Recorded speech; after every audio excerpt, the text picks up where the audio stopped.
5 years. 5 years of whispered questions in a small town. 5 years of an open wound refusing to heal. 5 years of an investigator staring at a map, marking off a wilderness that had long since surrendered their secrets. But the true story, the dark, agonizing core of what truly happened, lay not in the vast expanse of the Oregon Cascades, but in a single, silent moment of brutality, locked beneath the roots of a giant, fallen Douglas fir. This is the truth that shattered the town's initial desperate hope, the certainty that their children had simply gotten lost, and replaced it with a chilling, incomprehensible dread. Before the discovery, there was only the silence of the mountain, and the deafening silence from the two young men who had set out on a Friday morning in late July, never to return. The day they vanished began like any other perfect summer day, a day of golden promise, not impending tragedy. Ethan Hayes, 17, and Marcus Bell, 18, were inseparable, bound by a shared love for the untamed wild. They were seasoned hikers, not reckless novices, and this particular route, the old Surveyor's Loop, was one they had conquered countless times before. Their plan was simple: a 3-day, 2-night excursion to the remote Blue Lake, with a check-in call scheduled for Sunday evening. They carried a modest but well-maintained collection of gear. A worn orange external frame backpack for Ethan, a sleek, modern internal frame pack for Marcus, a small tent, rations, and the essential safety tools, including a simple, satellite-capable distress beacon, the last crucial piece of technology that should have saved them, but which inexplicably remained silent. Their departure was casual. A wave to Ethan's mother, a quick text message to Marcus's sister.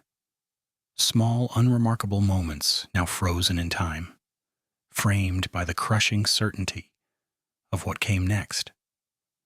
The first knot of anxiety tightened in the evening hours of that Sunday.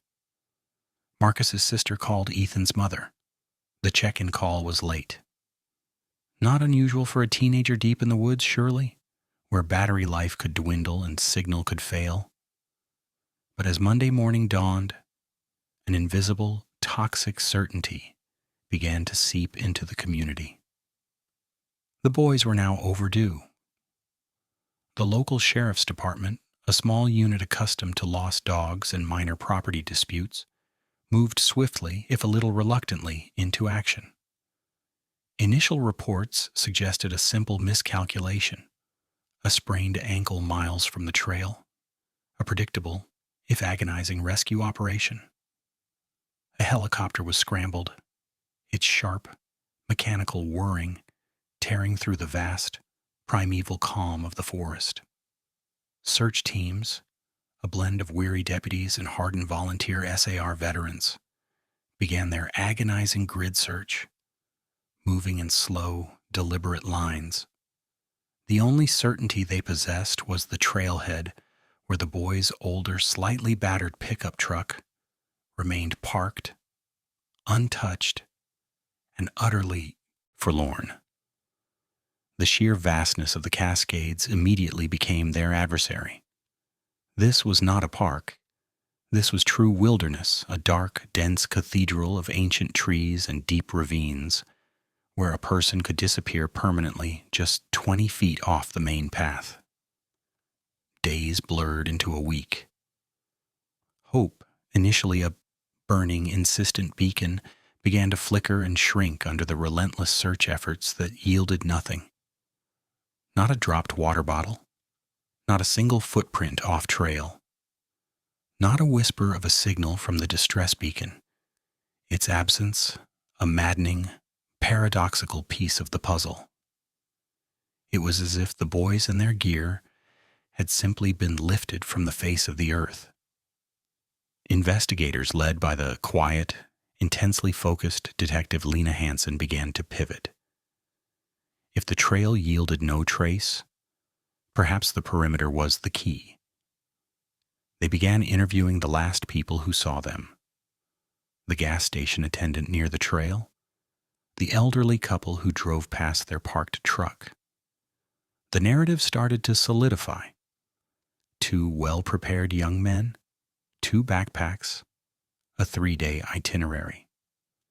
Everything pointed to a routine trip gone wrong. Yet the forensic analysis of their truck offered the first, faint, almost imperceptible, tremor of doubt. Nothing was missing that should have been present. The items left behind, a few snacks, a spare t-shirt, were logical. But the mood of the scene, the detective would later recount, felt wrong. The keys, still in the ignition, suggested a departure more hurried than a leisurely start to a hike. Why leave the keys in a truck parked overnight in a remote area? It was a small detail, a minor deviation, but to a seasoned investigator, a deviation is a potential breach in the wall of normalcy.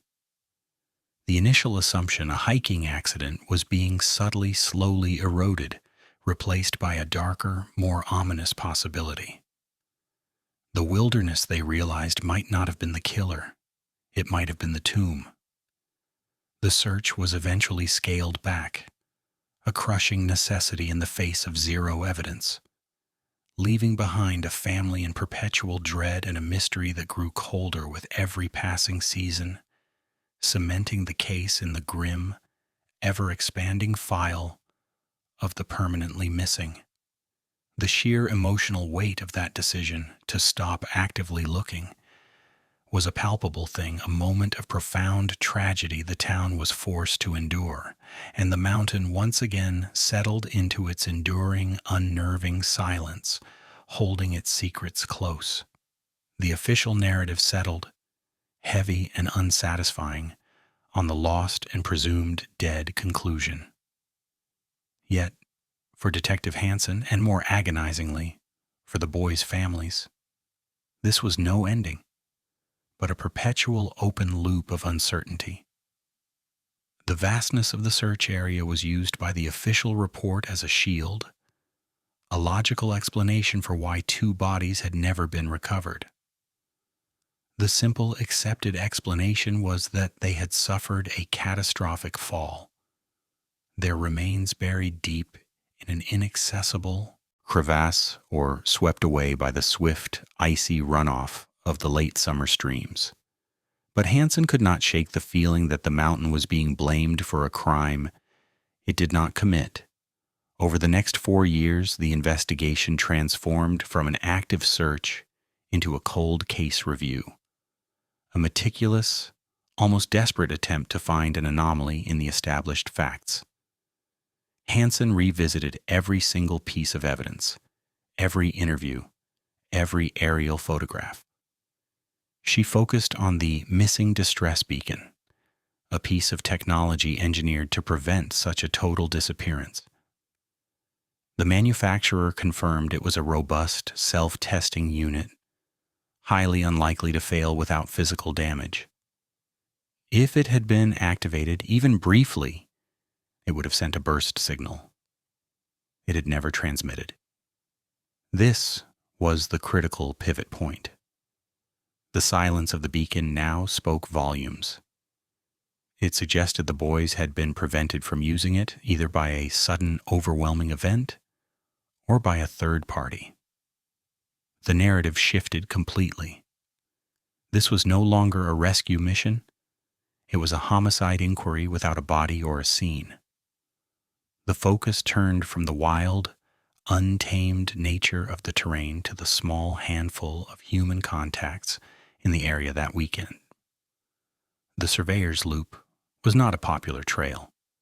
Those who used it were mostly hardcore hikers, hunters, or occasionally illicit foragers. Every vehicle spotted near the trailhead in the week surrounding the disappearance was scrutinized. Every registered hiker and hunter was cross-referenced with local and regional criminal databases. One name surfaced repeatedly: though innocuously at first. Arthur Vance, a local recluse known for maintaining an unauthorized remote cabin deep in the wilderness, only 2 miles off the surveyor's loop. Vance was a lifelong, solitary presence in the area, a man who survived off the grid, fiercely protective of his solitude and his territory. The initial interview with Vance, conducted shortly after the boys vanished, had been dismissed as routine. He had claimed to have seen no one, heard nothing, his eyes guarded, his answers terse. But Hansen noticed something in the archived report. Vance mentioned seeing a small fire burning the day after the boys disappeared, several miles from his cabin, which he attributed to careless campers. This detail, insignificant at the time, was now illuminated by the chilling context of the silent beacon. Why was there a fire after the expected check-in? Why did Vance only mention it in passing?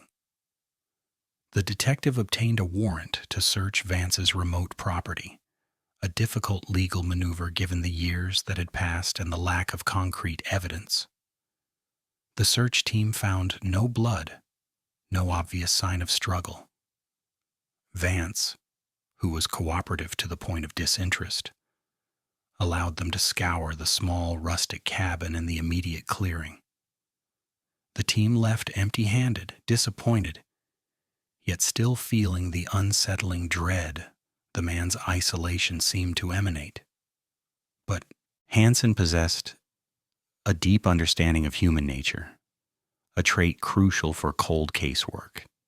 She understood that a person who carefully conceals a truth often reveals it in the minutiae of their lie. She reviewed the original transcript of Vance's interview again, focusing on his claim about the fire. If he was protecting a crime, he wouldn't lie about seeing nothing. That would make him look entirely oblivious. He would lie about seeing something small and explainable to deflect suspicion. She decided to go back to the location Vance had described, the area of the purported campfire. It was a slight deviation from the boys' planned route. A subtle, almost invisible trail cut through a dense stand of secondary growth. When the team returned, the area was unrecognizable, choked with 5 years of aggressive, unmanaged undergrowth. The weather had changed the land. The sun beat down on the thick canopy, creating a claustrophobic, silent atmosphere. Yet in the middle of the overgrown clearing, a metal detector gave a faint, promising ping. Digging slowly, carefully, through the damp, leaf-laden earth, the team unearthed an object that was not bone, not a knife, but something far more personal and profoundly significant. A small, tarnished silver pendant, shaped like a stylized infinity symbol. Ethan Hayes' mother, interviewed 5 years prior, had mentioned such a pendant, a gift to her son for his 16th birthday. The discovery was immediately crushing. It proved the boys had been here, miles off their expected course, and it definitively invalidated the assumption that they were lost on the main trail. The infinity pendant, a symbol of endless connection, now represented an infinitely dark mystery, proving their fate was not simply an accident of nature, but a deliberate, hidden tragedy. The discovery of the pendant in that remote, unassuming clearing was the seismic event the cold case needed. It transformed the investigation from a search for hikers to a hunt for a hidden grave. The emotional toll on the families was immense. The vague, unsettling uncertainty was replaced by a sharp, terrible certainty that the boys had met with foul play. The sheer physical labor involved in the next phase was staggering. The team now focused on a half-mile radius around the pendant's location, a patch of wilderness so thick and unforgiving it had been largely skipped in the initial hurried searches. They moved with the grim precision of an archaeological dig, sifting through soil, clearing brush, their minds driven by the knowledge that this small, overgrown clearing was the true epicenter of the tragedy. Detective Hansen, now working on pure instinct, ordered a full-scale forensic sweep of the area, deploying specialized, ground-penetrating radar. This technology could map subsurface disturbances, but the dense root systems and rocky substrate of the Cascades made the readings frustratingly ambiguous. It was a painstaking, methodical process that threatened to drown the investigation in its own exhausting futility. And then came the forest's own intervention. Late September brought a sudden, violent storm. Days of relentless, battering rain finally succumbed to a powerful wind shear that tore through the ancient forest, snapping weak limbs and, crucially, toppling one of the massive, centuries-old Douglas firs near the edge of the clearing. The tree fell with a thunderous, earth-shaking thud, its shallow, massive root ball tearing a colossal 5-meter-wide crater in the forest floor, exposing a tangled mess of upturned soil and roots. A search volunteer, assigned to clear debris the following morning, approached the site of the fallen giant. The scene was one of total destruction, a visceral example of the forest's raw power. But as the volunteer surveyed the freshly exposed earth and roots, he noticed an abnormality, a patch of disturbed soil far beneath where the trunk had rested, a section that looked unnaturally smooth, almost mounded. Cautiously, the volunteer knelt, brushing away the fresh dirt and debris. He saw what looked like a dark, strangely preserved piece of canvas or nylon peeking through the soil, a fragment of a familiar bright orange color. The call to Detective Hansen was the kind that only comes once in a career, a moment of profound, dreadful revelation. The fallen tree had done what 5 years of human effort could not. It had acted as a giant, brutal excavator, tearing the soil and roots away from what had been a shallow grave. When the forensic team arrived, a sense of gravity settled over the clearing, a palpable feeling of being in a sacred, tragic space. Beneath the roots, the discovery was both shocking and heart-wrenching. It was, unmistakably, a carefully concealed burial site. The nylon was confirmed to be a piece of Ethan Hayes' external frame backpack. As they meticulously excavated the remains, the investigators didn't find a single unified burial, but a clandestine cache of gear and human remains, scattered and obscured by the roots, a deliberate attempt at deep concealment. The first confirmed discovery was a rusted arrowhead lying near the disturbed soil, a piece of primitive weaponry that seemed jarringly out of place in a modern crime scene. The discovery of the 2 sets of human remains, wrapped crudely in what forensic analysis would later confirm was a tarpaulin from a nearby abandoned logging shelter, was the moment the long-held hope died forever. But it was the positioning of the bodies and the condition of the gear that immediately shattered the original lost hikers theory and replaced it with a new, sinister certainty. The remains were found with no shoes, and the clothing, though degraded, showed no sign of prolonged exposure or struggle against the elements. Most crucially, one item was found clutched in the skeletal hand of one of the boys. A broken, twisted piece of metal, later identified as the antenna from the missing satellite distress beacon. The silence of the beacon now had a definitive, terrifying explanation. It had been violently disabled. This was not an accident. This was a confrontation. The serene wilderness had harbored a secret far darker than a simple fall or misstep. It had hidden the remnants of a violent crime. The shocking forensic evidence retrieved from the burial site beneath the fallen tree rewrote the final chapter of the boys' lives. The presence of the broken distress beacon antenna in Marcus Bell's hand, the removal of the boy's shoes, and the deliberate shallow concealment pointed not to a frantic, disorganized killer, but to a person who knew the wilderness intimately and was accustomed to erasing their presence. The initial forensic findings on the remains themselves were chilling. Both Ethan and Marcus had suffered catastrophic, blunt force trauma to the head, injuries consistent with being struck by a heavy, dense object, possibly a rock or a heavy hand tool. The scene of the crime was not the burial site, but somewhere nearby, a realization that immediately sent investigators back to the area of the arrowhead and the pendant.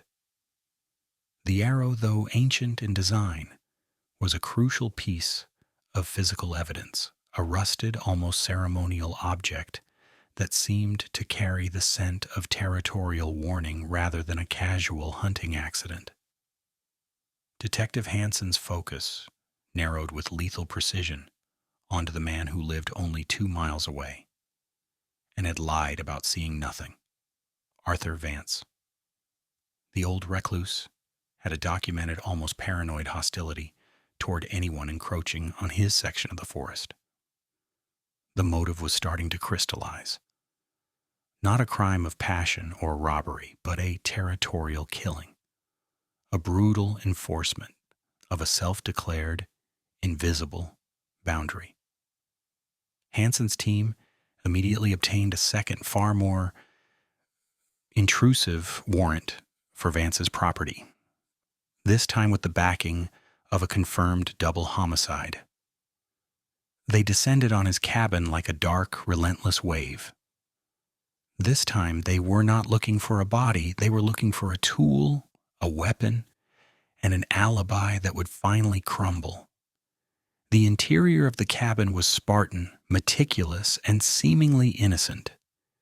Yet the small, seemingly random assortment of historical and primitive artifacts on a dusty shelf caught Hanson's eye.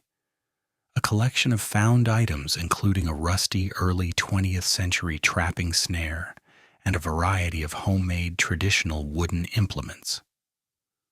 Crucially, among these were several rusted arrowheads, similar to the one found at the burial site.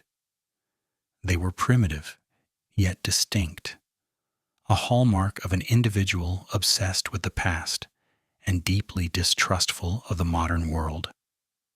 Vance, when confronted with the evidence, the pendant, the antenna, the arrowheads, remained eerily calm, his eyes holding a disturbing lack of panic. He offered no dramatic confession, only a chilling, matter-of-fact denial of any involvement, claiming the forest was full of such things. It was a practiced, cold defiance. But the final damning piece of evidence was not in the cabin but in the shed, a small dark structure a few yards from the main dwelling. Tucked away on a high shelf beneath a thick layer of dust was a heavy, old-fashioned short-handled axe, a tool frequently used for splitting firewood. A preliminary test by a forensic technician immediately confirmed trace evidence of human blood on the head of the axe, too degraded for immediate typing, but present nonetheless. This was the instrument of death, the violent punctuation mark at the end of the boys' hike. The motive, though still an abstract concept, was now tied to a physical tool of profound violence. The narrative that Detective Hanson and the prosecution team pieced together was one of simple, senseless terror.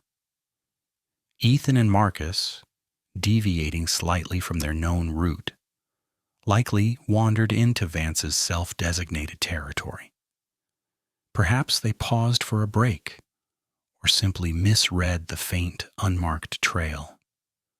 Vance, watching them from the cover of the dense woods, a lifelong sentinel protecting his solitude, approached them, not with a greeting, but with an aggressive, primal challenge.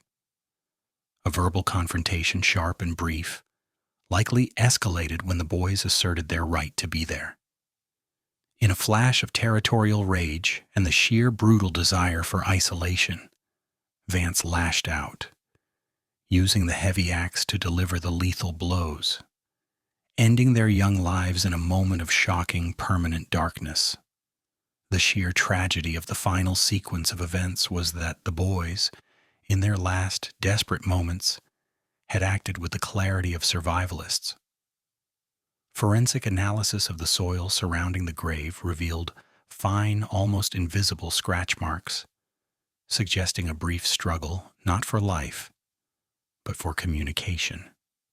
It was theorized that Marcus, even after being fatally wounded, had managed to smash the satellite beacon antenna against a rock, destroying the one piece of evidence that could have instantly summoned help, but also proving that their disappearance was a violent event, not an accident. Vance's subsequent actions were those of a man deeply familiar with the wilderness's ability to consume evidence. He had stripped the bodies of their boots, a subtle attempt to slow down tracking dogs, and wrapped them in the tarpaulin, using the soft, muddy earth near the fallen tree as a makeshift, temporary grave. He then covered the burial site with a shallow layer of dirt and brush, hoping the sheer density of the forest would act as a permanent, impenetrable shroud. The final cruel twist in the case, however, was the revelation of Vance's psychological profile. He was not a traditional predatory killer, but a man consumed by a severe, decades-long paranoia, a conviction that the modern world and its technology were encroaching on his sanctuary. He viewed the boys' presence and their satellite beacon as a threat to his way of life, a potential, permanent tether connecting his isolation to the world he despised. The prosecutor's case would hinge on this territorial obsession, arguing that the arrowhead found near the grave was not a random item, but a symbolic warning that failed, an escalation of his perceived right to the land. The trial, when it finally arrived, was a grim, detailed recounting of the forest's slow, deliberate surrender of its secrets. The emotional weight was carried entirely by the families, who sat through the agonizing technical breakdown of the evidence, the soil samples, the blunt force trauma analysis, the identification of the DNA traces on the axe head. They finally received the full, devastating narrative, replacing the years of agonizing uncertainty with a chilling, concrete truth. Vance's defense argued for accidental manslaughter, a sudden panicked reaction to perceived trespassers. But the meticulous post-mortem efforts to conceal the crime, the burying, the stripping of the shoes, the calculated destruction of the beacon, spoke not of panic, but of cold, deliberate calculation. The sheer volume of evidence, a mosaic of physical and circumstantial clues spanning 5 years and 100 square miles of wilderness, was overwhelming. The jury was presented with an irrefutable timeline that began with 2 carefree teenagers and ended with a shocking discovery beneath the upended roots of a tree. They were asked to reconcile the vast, beautiful wilderness with the small, ugly nature of the crime committed within it. The silence of the mountain, once a symbol of the mystery, became a symbol of the unjustness of the victim's final moments, a profound absence of a cry for help. Arthur Vance was ultimately convicted of 2 counts of first-degree murder. The verdict delivered with a heavy, deliberate finality that brought a small measure of closure, though never peace, to the grieving families. The conviction was a testament to the stubborn, relentless work of Detective Hansen, who refused to let the case be filed away as a permanent mystery. She understood that the simplest explanation is not always the correct one. Sometimes the most profound truths are hidden not in the complex, but in the most mundane of deceptions. A casual lie about a campfire, a hidden shed, and an unnaturally smooth patch of soil. The final act of this somber, heartbreaking narrative was the return of the boys to their families. The recovery of their remains allowed for a final, proper burial, a closure that the small town desperately needed to begin its long process of healing. The infinity pendant, cleaned and polished, was returned to Ethan's mother, no longer a symbol of an endless search, but of an enduring memory. The rusted arrowhead and the short-handled axe, instruments of a terrible finality, were sealed away in an evidence locker, silent witnesses to a crime driven by a paranoia that turned the pristine wilderness into a personal, lethal fortress. The Surveyor's Loop Trail, once a path of youthful adventure, became a permanent, somber memorial, a place where people now hiked with a new, acute awareness of the forest's ability to conceal both beauty and brutality. The story of Ethan Hayes and Marcus Bell became a local legend, a cautionary tale whispered to young hikers, not about the dangers of the wilderness itself, but about the darker nature that sometimes lies hidden within the human heart. Their memory is now irrevocably linked to that massive fallen Douglas fir, its root ball a gruesome monument to a senseless act of violence. The forest, having finally surrendered its terrible secret, slowly began to reclaim the clearing. The disturbed soil settled. The undergrowth began its relentless crawl, and the immense, silent power of the Cascades once again enveloped the tragic site. Yet the story remains, a detailed, painful chronicle of what happens when a small private madness collides with the vast, impersonal silence of the wild, and how 5 long years of searching finally led to a shocking certainty buried just beneath the surface of the earth.